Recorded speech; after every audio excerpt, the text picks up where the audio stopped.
Welcome back to my YouTube channel, Cook and Talk with Madam!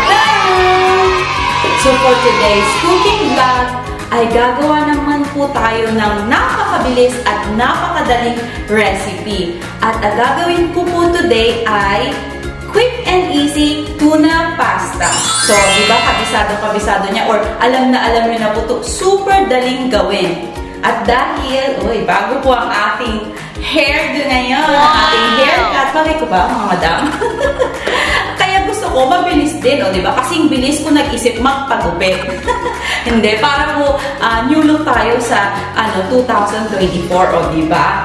So, hindi ko na po papatagalin dahil nga quick and easy, di ba? So, tara, samahan niyo ako at gawin na natin ang tuna pasta. Ang mga sangkap na kakailanganin natin ay olive oil, salt and pepper, crushed red pepper or chili flakes, garlic, onion, tomato paste, spaghetti pasta, at syempre ang ating Century Tuna Flakes in oil. So, ayun na nga mga madam, ang gusto natin ay quick and easy tuna pasta. Kaya naka-prepare na po itong dalawang ito dito sa ating kalan, sa ating lutuan. At dahil ito po, nilagyan ko na po ng tubig, papakuluan na po natin siya. Ayan. So, lalagyan ko po muna ng konting asin, yung usually na ginagawa natin pag nagpapakulo po tayo ng pasta. Konting asin and konting olive oil para hindi magdikit-dikit yung ating spaghetti pasta. So, ayan. 400 grams po ito. So, ayan. Habang nagpapakulo po tayo niyan ay gagawin naman natin yung ating tuna sauce. O, diba? Para mabilis. Para hindi kayo mahirapan, hindi kayo mabore, diba? Mabilis natin gawin. So, ayan. Camera, dadalhin na kita dito. So, ayan mga madam. Pag mainit na yung ating pan, maglagay tayo ng konting olive oil. Konti lang kasi gigisa natin yung ating bawang at sibuyas.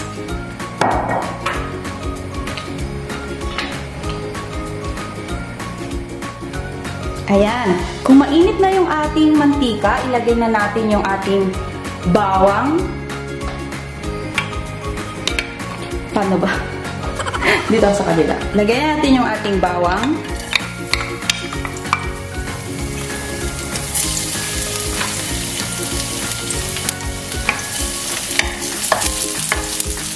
Kita niyo ba? Close up ko ng konti. Ayan. So, pinapakuluan ko pa po yung ating tubig bago ko po ilagay yung ating pasta. Kasi gusto ko, kumukulo na yung tubig bago pa natin mailagay yung ating pasta. Para hindi siya alam mo yun. Ayan. So, hintayin lang natin na mag-brown yung ating bawang. And then, ayan. Huwag naman natin itong sunugin, di ba? Si papait yan. So, ilagay na natin yung ating sibuyas. Okay. Gisa-gisa lang yan, mga madam. So, mabilis lang talaga to. So, bibihiran natin gawin ang tuna pasta. Kasi parang baka kakaiba yung lasa, di ba? Parang hindi natin masyadong magustuhan, lalo na yung mga bata. Pero itry nyo po. Super easy at super sarap po niya. So, ayan. So, ilalagay ko na po yung ating red pepper, yung crushed red pepper or yung chili flakes. Yung sakto lang para may konting sipa ng anghang. So, ayan. So, pagkatapos nyan ay ilalagay natin yung ating tomato paste. So, ayan, tomato paste. So, yung tomato paste natin ay mga 3/4 lang. Tansyahin lang natin. Ika-caramelize lang natin yung ating tomato paste. So, di ba kakaiba? Kasi, bakit may tomato paste yung iba wala? So, ito yung twist. May tomato paste. Ayan. So, kunting, alam niyo, ika-caramelize na yun, kunting sunugin natin siya ng kunti. Hindi naman yung sunog. Pero alam mo yun, yung parang lutuin natin ng mabuti yung ating tomato paste. Kasi, medyo maasim ito eh. So, yung iba ang ginagamit ay fresh tomatoes. So, sa atin, gagamit tayo ng tomato paste. Ayan. So, konti pa. Yan mga madam, mukhang pwede na yung ating tomato paste. Ilagay na natin yung ating Century Tuna Flakes and Oil. So, isasama ko yung sabaw. Para hindi masyadong tuyo yung ating pasta or tuna pasta. So, ayan. O, diba? Super dali lang.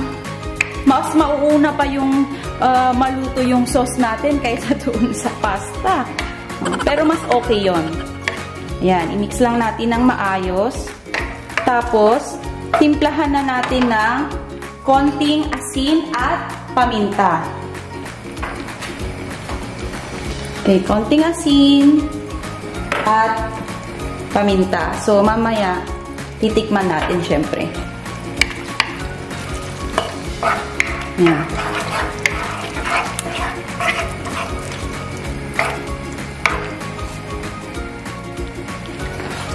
So, ayan mga madam. Pwede na ang ating sauce o tuna sauce. So, silipin natin yung ating ay, patay na muna natin. Patay na natin to. At dito tayo sa ating pasta. So, ayan mga madam, kumukulo na yung ating tubig dito.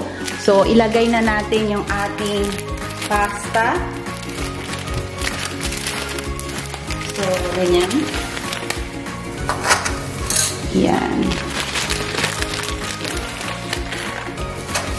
And then, mga ilang minutes lang po yan para maluto, di ba? So, I think, mga 15 minutes, pwede na yan. So, ganyan lang.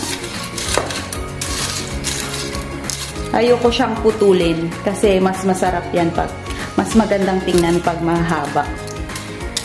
Ayan, hintayin lang natin na mailubog ko yan lahat. So, ayan mga madam, hintayin lang natin na maluto ang ating pasta.